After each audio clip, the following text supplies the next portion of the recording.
हाँ हो गया चलो।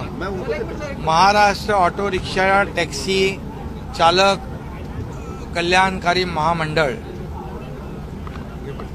आपण निर्माण केलंय आणि या महामंडळाची सुरुवात झालेली आहे। हे रोज कमवणारे रोज खाणारे ज्यांचं हातावर पोट आहे अशा लाखो लोकांसाठी महाराष्ट्र सरकारने एक कल्याणकारी महामंडळ केलेलं आहे। या महामंडळाच्या माध्यमातून परिवाराचं विमा संरक्षण, त्यांना मोफत उपचार, त्याचबरोबर त्यांच्या मुलांचं शिक्षण, त्यांच्या मुलांना स्कॉलरशिप, त्यांच्या मुलांना उच्च शिक्षण घ्यायचं असेल तर योजना, त्याचबरोबर प्रशिक्षण स्किल डेव्हलपमेंटच्या माध्यमातून प्रशिक्षण दिलं जाईल, त्यांना नोकऱ्या दिल्या जातील। त्याचबरोबर मुख्यमंत्री स्वयंरोजगार योजनेमधून देखील त्यांना स्वतःचा रोजगार करता येईल, व्यवसाय करता येईल। त्याचबरोबर मोठ्या प्रमाणावर या टॅक्सी रिक्षा ड्रायव्हरचे जे काही मुलं आहेत, जे शिकलेली आहेत, स्किल्ड आहेत, त्यांना देखील नोकऱ्या देण्यासाठी आज आपण जर्मनीबरोबर एक करार केला आहे। 4 लाख लोकांना नोकऱ्यांची तिकडे जागा आहेत आणि त्यामुळे त्याचा देखील फायदा होईल। आणि या महामंडळामध्ये तात्काळ ज्याला दुखापत होईल त्याला तात्काळ 50,000 रुपये देण्याचा एक प्रावधान केलेला आहे। त्याचबरोबर ही जी काही आरोग्य विमा पॉलिसी जी आहे ही आणखी विस्तृत बनवण्याचा देखील विचार आहे।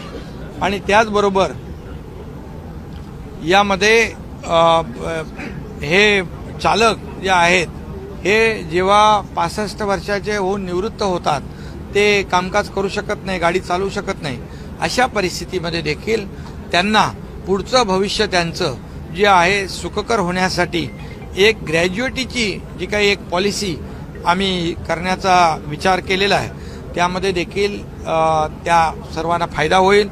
आज परिवहन विभागाने 50 कोटी रुपयाची तरतूद याच्यात केलेली आहे।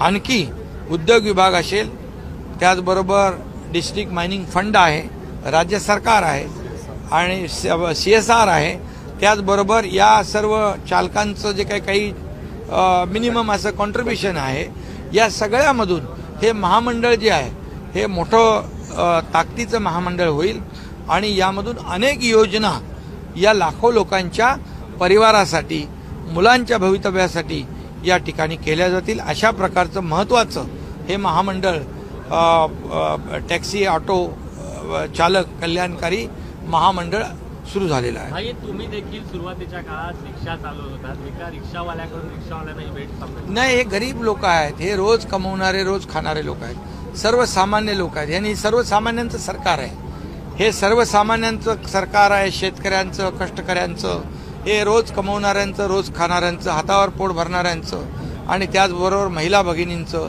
युवकांचं। आणि त्यामुळे या आमच्या सरकारमध्ये सर्वांना न्याय देण्याचं काम आमचं सरकार करतंय आणि त्याचाच एक भाग आहे।